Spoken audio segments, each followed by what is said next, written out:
नेता केवल सुभाष चंद्र बोस, जिसने भारत देश का नेतृत्व किया और अच्छा सच्चा नेतृत्व करने के लिए 14 गुणों की आवश्यकता होती है। और आज ये नेता जिनमें 28 अवगुण है, ये देश का नेतृत्व क्या करेंगे।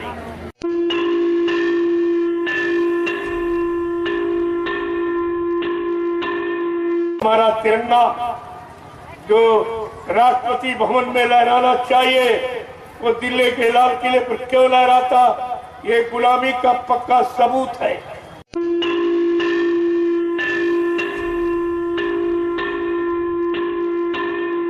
हर गुरु प्रेमी से ये प्रार्थना है कि सब लोग अपने एक जगह इकट्ठे, एक जगह एक मंच पर इकट्ठे।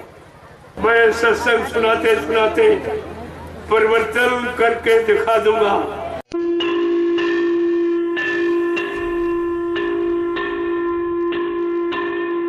जय गुरुदेव, जय गुरुदेव, जय गुरुदेव, जय गुरुदेव, जय गुरुदेव, जय गुरुदेव। नाम किसका? प्रभु का। जय गुरुदेव। नाम किसका? प्रभु का। प्रभु का प्यारा नाम। जय गुरुदेव। आज ये धार्मिक तिथि है, इस पर देशवासियों को संकल्प लेना चाहिए। भारतवासियों, हम भारतवासी हैं, अपनी पहचान बताएंगे। भारतवर्ष में रहने वाले लोगों की पहचान है हमारी वेशभूषा। सारे देश में पहचान वेशभूषा ही, लेकिन तुम भारत में रहते हो, अपने आप को भारतीय कहलाने का अधिकारी नहीं हो, क्योंकि तुम्हारी वेशभूषा विदेशी। ये पैंट पतलू में अंग्रेजों की पोशाक, अंग्रेज चले गए, अंग्रेजियत छोड़ गए, जिसे तुम अभी तक मिटा नहीं पाए, छोड़ नहीं पाए। उनकी पोशाक यानी उनकी वेशभूषा भी पहन रहे हो, उनकी भाषा अंग्रेजी का प्रयोग कर रहे हो, जबकि हिंदुस्तान में हो तुम्हें अपनी मातृभाषा हिंदी की गौरव गरिमा रखनी चाहिए और हिंदी का प्रयोग करना चाहिए।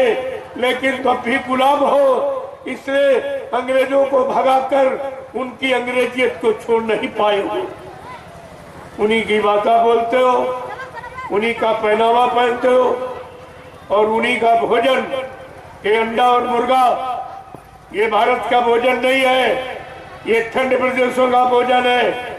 ये इंग्लिश दारू और ये सब उसका नाम है अंग्रेजी शराब, यानी अंग्रेजों की शराब पीते। तुम अंग्रेजों के गुलाम, तुम्हारा खाना पीना और पहनना और बोलना सब अंग्रेजों का लिया जा। तुम अभी अंग्रेजियत को छोड़ नहीं पाए हो, इसलिए तुम असली गुलाम हो अंग्रेजों। आज से कभी मत कहना कि मैंने अंग्रेजों को भगा दिया। जिन्होंने भगाया वो तो चले गए, उनकी गौरव गरिमा भूल गए हो। तुम उनका नाम इसीलिए नहीं रह रहे हो कि उनको उनका अपमान कर रहे हो। उनके उस समय जो उन्होंने इंकलाब आवाज उठाई, उसका भी अपमान कर रहे हो, इसलिए तुम उनका नाम लेना अच्छा नहीं समझते। आज भी उन वीरों का, सपूतों का नाम लेने में इन जिम्मेदार लोगों को शर्म लगती, क्यों इनका काम सब गुलामी का, अंग्रेजों की गुलामी का सारा काम है। और आज भी ये गुलाम है, क्योंकि हमारा तिरंगा जो राष्ट्रपति भवन में लहराना चाहिए, वो दिल्ली के लाल किले पर क्यों लहराता, ये गुलामी का पक्का सबूत है कि हमारा हिंदुस्तान आज भी गुलाम है। आपको राष्ट्रपति भवन पे लहराना चाहिए कि राष्ट्रपति शासन, प्रशासन देश है, राष्ट्रपति का सम्मान होना चाहिए। राष्ट्रपति बेचारा चुपचाप बैठा है, वो भी अपने सम्मान के बारे में मुंह नहीं खोल पा रहा कि जब राष्ट्रपति शासन, राष्ट्रपति राजा है हिंदुस्तान का, तो ये तिरंगा राष्ट्रपति भवन पर लहराना चाहिए, तब तो मान लिया जाए कि हम आजाद हैं, लेकिन ये कुछ भी नहीं। अरे हजारों बातें वो मैं करना नहीं चाहता हूँ, लेकिन आगे आने समय में वो सब आपके सामने आके खड़ी हो जाए। सब प्रयास कर रहे हैं, ऐसा नहीं, अपने अपने तौर तरीके से सभी प्रचार कर रहे हैं, जानकारी दे रहे हैं, लेकिन मेरा तरीका सबसे अलग है और वो पूर्ण सच्चाई का। क्योंकि कलयुग में लिखा है धर्मशास्त्रों में, कलयुगे संगे शक्ति, कलयुग में संग संगठन ही शक्ति है। जिसके पास संगठन है, जनमत है, वही विजयी है। ओके, इसलिए मैं अपना 45 करोड़ का गुरु परिवार जगा रहा हूं। अगर हमारे गुरु परिवार के प्रेमी सब एक जगह इकट्ठे हो जाएं, मैं आपको दिखा दूंगा कि आजादी किसे कहती है। और तुमको किसी के सामने हाथ फैलाने की जरूरत नहीं है और किसी के झंडे को पकड़कर मुर्दाबाद जिंदाबाद कहने की जरूरत नहीं है। लेकिन बात तो हमारी सुन लो, तुम कुछ मत करो, अपने गुरु परिवार को इकट्ठा कर लो। तुम्हारा गुरु परिवार 45 करोड़ का, इतना जनमत न किसी राजनीति नेता पार्टी के पास, न किसी धार्मिक मिशन के पास। तुम्हारी तो विजय तुम्हारे हाथ में है, लेकिन तुम भूल भ्रम में पड़ गए। तुम अपने परिवार में खंड खंड कर डाले, विघटन कर दिया, सबको गुरु से अलग कर दिया, तो तुम्हारा बिलगाव हो गया, अलगाव हो गया। और तुमने जो आपस में गुरु ने 3 संगठन बनाए, एक जय गुरुदेव धर्म प्रचारक संस्था संगठन, एक दूरदर्शी संगठन, एक भूमि ज्योतक खेती और खासकार संगठन, जिसने 3 संगठनों का निर्माण किया है। आज उसके चेले ये विघटन कर रहे हैं। अगर तुम्ही लोग गुरु की महिमा को नहीं समझोगे तो दुनिया को क्या समझाओगे। इसलिए हमारी गुरु परिवार के हर सदस्य से, हर गुरु प्रेमी से ये प्रार्थना है कि सब लोग अपने एक जगह इकट्ठे, एक जगह एक मंच पर इकट्ठे। अगर आप ये नहीं करोगे तो तुम्हारी कोई महिमा नहीं, तुम्हें कोई नहीं पूछेगा।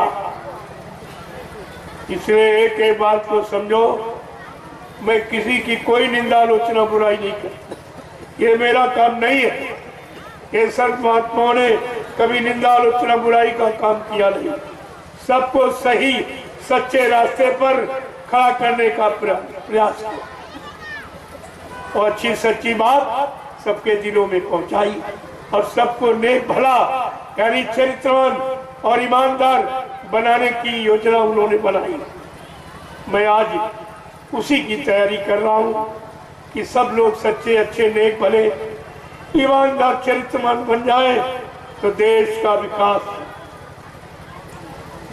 विकास भाषणों से नहीं, देश विकास हाथी घोड़ा मंदिर मंदिर बनाने से नहीं होगा। देश का विकास होगा जनता की खुशहाली और जनता की सुख शांति की नीति बनाने में, भूमिका व्यवस्था बनाने में देश का विकास। लेकिन ये मंदिर बना दो, मस्जिद बना दो, इनको बिगाड़ दो, इनको गिरा दो, ये सब ये विकास की जड़ है कि विनाश की? ये जड़ से विकास होगा कि चेतन से? अरे मुर्दा विकास करेगा कि जिंदा? क्या ये पत्थर पत्थर खड़ा करने से विकास हो जाएगा? तुम चेतन होते, तुम खड़े हुए नहीं विकास कर पाए, अब तुम जड़ का सहारा ले रहे हो कि मंदिर खड़ा कर दे, मस्जिद खड़ा कर दे, पत्थर खड़ा कर दे, तो क्या विकास हो जाएगा? इससे तो देश में महंगाई और बढ़ जाएगी। ये खर्चा कहां से आएगा? ये तो कहीं से निकलेगा नहीं, जो निकलेगा वो लोग खा जाएंगे जो व्यवस्था बना रहे हैं। जनता के हाथ एक पैसा नहीं लगने वाला, जनता को किसी तरह का कोई लाभ मिलने वाला नहीं। जब 70 साल की आजादी में कोई लाभ नहीं दे पाए, अब इनके पास लाभ देने की कोई योजना नहीं। योजना सब लूटपाट, लेने की योजना, देने की योजना नहीं। इसलिए तरह तरह से ऐसी व्यवस्थाएं बनाते हैं, तुमको चकमा देते हैं, तुम्हारी बुद्धि को खराब कर रहे हैं, और ये सब इसी तरीके से परेशानी पैदा कर। देखते जाइए आप और मेरी बातें सुनते जाइए, और दोनों में तुलना कर लो, आपकी समझ में आ जाएगा कि विकास की नीति किधर है और विनाश की नीति किधर, ये सब समझ में आ गया। जय गुरुदेव, जय गुरुदेव, जय गुरुदेव, जय गुरुदेव, जय गुरुदेव, जय गुरुदेव। नाम किसका? प्रभु का, जय गुरुदेव। नाम किसका? प्रभु का, प्रभु का प्यारा नाम। जय गुरुदेव। अब आप लोग खड़े हो जाओ, खड़े हो जाओ प्रभु। देखो, खड़े होने का मतलब हमारा समझे, वैसे रोज ही खड़े होते, रोज ही बैठते, लेकिन हमारा कुछ अर्थ हो नहीं। अब आप सच्चे, अच्छे, भले, ईमानदार, चरित्रवान बनने के लिए खड़े हो, और देश के लिए ऐसी भूमिका व्यवस्था बनाने के लिए खड़े हो जाओ। और बैठो तो भजन पूजन के लिए बैठो, समय खराब मत करो। मानव जीवन का एक एक पल घड़ी बहुत मूल्यवान है, और झुको वहां जहां कुछ मिले। अभी तक आप नहीं समझ पाए कहां झुकना चाहिए। जैसे उदाहरण के लिए, अगर कोई रास्ते में रुपया पड़ा हो तो फट से झुक के उठा लो, वहां झुकोगे जहां कुछ मिलता है। और तुम्हारा झुकना सब पत्थर में, सब कागज में, पानी में, तीरथ में, मूरत, जहां कुछ मिलने वाला नहीं, जाने ही जाने वाला। और अभी तक हानि उठाकर भी नहीं समझ पाए हो कि देने वाला कौन है। देने वाला है संत सद्गुरु, दाता दयालु, जो सबको देता है, किसी से कुछ नहीं लेता। ये दाता दयालु का काम और नेता का काम, सबसे सब कुछ लेता है और किसी को कुछ नहीं देता, उसको कहते नेता। ये नेता आपको समझना चाहिए। नेता केवल सुभाष चंद्र बोस, जिसने भारत देश का नेतृत्व किया, और अच्छा सच्चा नेतृत्व करने के लिए 14 गुणों की आवश्यकता होती है। और आज ये नेता जिनमें 28 अवगुण है, ये देश का नेतृत्व क्या करेंगे? जिन्होंने अपना नेतृत्व नहीं कर पाया कि हमें क्या करना चाहिए, ये मानव जीवन किस काम के लिए मिला, और क्या करना चाहिए, क्या नहीं करना चाहिए, जब अपना नेतृत्व नहीं कर पाए तो देश की जनता को क्या नेतृत्व करेंगे? आपको इस पर विचार करना चाहिए। धीरे धीरे आपकी समझ में सब आ जाएगा। केवल सत्संग वचनों को सुनते रहो। मैं सत्संग सुनाते सुनाते परिवर्तन करके दिखा दूंगा। ये सब आपके सामने आके खड़ा हो जाएगा।